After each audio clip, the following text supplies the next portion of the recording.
बहुत समय पहले जंगल के बीचों बीच एक गांव हुआ करता था जिसका नाम गोरखपुर था।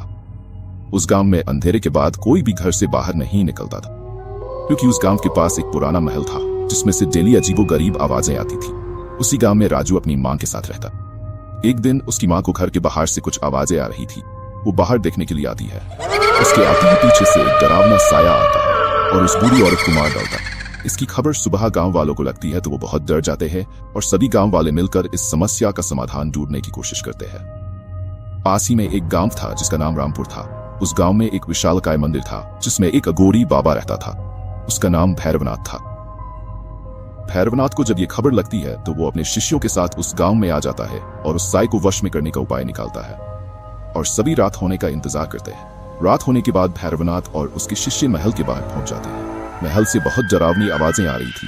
भैरवनाथ महल में जाता है और उस साये को वश में करने के लिए यज्ञ करता है। यज्ञ करते समय हवा में उड़ती हुई उनके सामने एक चुड़ैल आ जाती है। भैरवनाथ अपने जादुई मंत्रों से उसे अपने वश में कर लेता है और उससे पूछता है, तू ऐसा क्यों कर रही है? क्यों उस औरत को मारा था? वो चुड़ैल बताती है कि 15 साल पहले उसकी शादी राजू से हुई थी।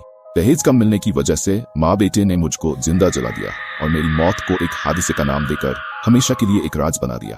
उसकी बातें सुनकर भैरवनाथ को राजू पर बहुत गुस्सा आता है। भैरवनाथ चुड़ैल से पूछता है कि तुम्हें अब क्या चाहिए? चुड़ैल बोलती है, बदला और बदला लेकर मैं यहां से चली जाऊंगी।